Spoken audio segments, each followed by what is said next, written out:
రాజులకు రాజు ప్రభులో ప్రభు అయిన యేసుక్రీస్తు నామమున మీకు శుభములు. ఈరోజు దేవుడు మనకు అనుగ్రహించిన వాక్య ధ్యానము ప్రవక్త అయిన యోబు రాసిన గ్రంథము 8వ అధ్యాయము 6వ వచనము. నీవు పవిత్రుడవై యథార్థవంతుడవైన ఎడల నిశ్చయముగా ఆయన నీ యందు శ్రద్ధ నిలిపి నీ నీతికి తగినట్లుగా నీ నివాస స్థలమును వర్ధిల్లజేయును.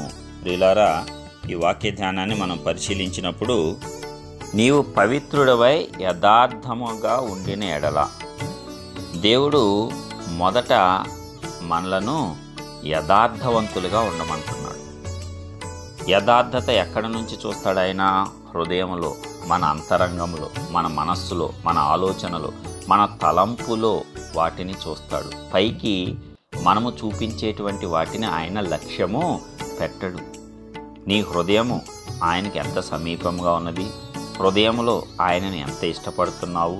హృదయపూర్వకంగా ఆయన్ను ఎలాగ నీవు అనుసరిస్తున్నావు? దీనినే దేవుడు గమనిస్తాడు, పట్టించుకుంటాడు, లెక్కిస్తాడు. దానిని మాత్రమే ఆయన అంగీకరిస్తాడు. కాబట్టి ఎవరైనా దేవుణ్ణి నమ్మాము అని చెప్తే హృదయపూర్వకంగానే దానిని చేయాలి. నీ హృదయము దేవుని పట్ల యథార్థముగా ఉండాలి. అప్పుడు నీవు పవిత్రుడవయ్యేటట్లు ఆయన చేస్తాడు, శుద్ధీకరిస్తాడు. ఎందుకంటే మానవుడు జన్మతః పాపి. మరి అలాంటి పాపి పరిశుద్ధుడు అవ్వాలంటే మార్పు హృదయ అంతరంగంలో రావాలి తప్పిస్తే పైన నేను భక్తిపరుడని చెప్పుకుంటే ఉపయోగము లేనే లేదు. ఆయన నీ హృదయాన్ని చూసి, యథార్థవంతమైన నీ ప్రవర్తనను చూసి నిన్ను పవిత్రుడిగా చేస్తాడు. ఆయనే శుద్ధీకరించుకుంటాడు. శుద్ధీకరించుట ఆయన పని. అందుకే నీవు నిన్ను ఆయనకు సంపూర్ణంగా అప్పగించుకోవాలి. అది నీవు హృదయపూర్వకంగా ఆయనను విశ్వసించినప్పుడే, ఆయనను ప్రేమించినప్పుడే, ఆయనను నమ్మినప్పుడే సాధ్యమవుతుంది. లేకపోతే కొంచెం దేవుడు అంటావు, కొంచెం లోకం అంటావు. మరలా లోకంలో ప్రయత్నాలు చేస్తావు, లోకంలో మనుషుల మీద ఆనుకుంటావు, మనుషుల సహాయాన్ని ఆశ్రయిస్తావు, దేవుణ్ణి విస్మరిస్తావు. దేవుడు ఉంటాడు, కానీ ఏదైనా నీకు ఆపద వచ్చినప్పుడు వెంటనే నీ దృష్టి అనేది దేవుని మీదకి వెళ్ళదు. ఏ సహాయము ఎక్కడి నుంచి వస్తుందా అని మనుష్యులను గురించి విపరీతంగా ఆలోచిస్తూ ఉంటావు. అంటే నీ హృదయము ఆయన మీద ఆనుకొని లేదు, యథార్థముగా లేదు అని. ఎప్పుడైతే ఏ శ్రమ, ఏ కష్టం వచ్చినా మనుష్యులెవ్వరినీ కూడా నీవు జ్ఞాపకం చేసుకోకుండా మొట్టమొదటే దేవుని దగ్గరికి వెళ్తున్నావా, అది యథార్థత, నీ హృదయ యథార్థత. దానిని బట్టి ఆయన నిన్ను పవిత్రుడిగా చేస్తాడు. అప్పుడు నిశ్చయముగా ఆయన నీ యందు శ్రద్ధ నిలుపుతాడంట.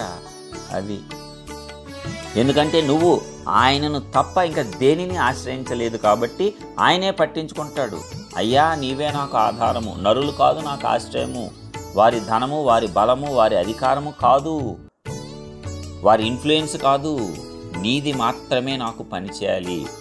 బల, శౌర్య, పరాక్రమములు, సర్వశక్తి నీదే అని ఎప్పుడైతే నీ అంతట నీవు ప్రతి విషయములోనూ ఆయన మీద మొదటగానే ఏకైకంగానే వెళ్ళి ఆధారపడతావో, పక్క చూపులు చూడకుండా, నిశ్చయముగా ఆయన నీ యందు శ్రద్ధ నిలుపుతాడు.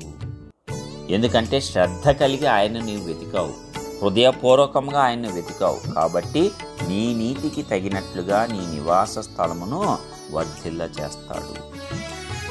ఆయన రక్తం ద్వారా నీతిమంతుడిగా చేశాడు. ఆ నీతిని కాపాడుకోవలసిన బాధ్యత నీదే. ఆ నీతిలో నీవు ఎదుగుతూ ఉంటే ఆ ప్రకారంగానే నిన్ను వర్ధిల్ల చేస్తాడు.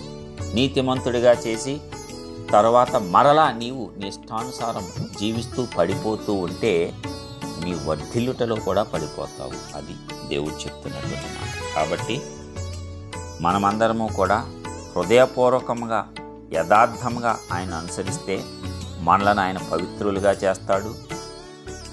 ఆయనను మనము శ్రద్ధ నిలిపి వెతికితే నిశ్చయంగా ఆయన మన యందు శ్రద్ధ నిలుపుతాడు.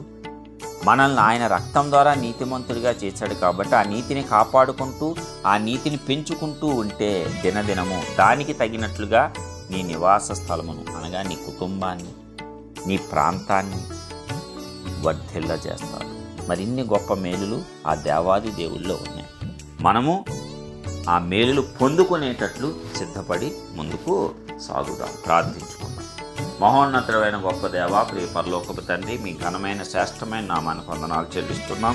ఇప్పటివరకు కాపాడిన విధానం బట్టి కూడా వందనాలు. నూతన దినమును నూతన వాక్కుతో శక్తితో నింపినందుకు మీకే స్తోత్రములయ్యా. అవును తండ్రి, ఎప్పుడూ నీవు అంతరంగములను హృదయములను చూచు దేవుడు తప్ప పై రూపమును వేషధారణను చూసేటువంటి వాడు కాదు. కాబట్టి ఇదిగో ఈ వాక్యం వింటున్న ప్రతి ఒక్క బిడ్డ హృదయపూర్వకంగా యథార్థతతో నిన్ను అనుసరించి మొదటే నీ మీద ఆనుకొని నిన్ను ఘనపరిచి నీ యందు శ్రద్ధ నిలిపి, మరి నీవు మా యందు శ్రద్ధ నిలిపేటట్లు, మా యొక్క ప్రతి కార్యమును నీవు నెరవేర్చేటట్లు, మమ్మల్ని పవిత్రపరిచేటట్లు, మేము ప్రవర్తించేటట్లు కృప చూపించండి. అదేవిధంగా నీవు మాకిచ్చిన నీతిని కాపాడుకుంటూ ఇంకా ముందుకు సాగిపోతూ మా నివాస స్థలమును వర్ధిల్ల చేసుకునే సామర్థ్యాన్ని వాక్యం వింటున్న ప్రతి ఒక్క బిడ్డకు అనుగ్రహించి దాని ద్వారా మీ నామాన్నే ఘనపరుచుకుని మహిమా ఘనత ప్రభావం మీకు ఆరోపిస్తూ యేసు పరిశుద్ధమైన నామం పేరిట ప్రార్థించి పొందుచున్నాం ప్రియ పరలోకపు తండ్రి. ఆమేన్.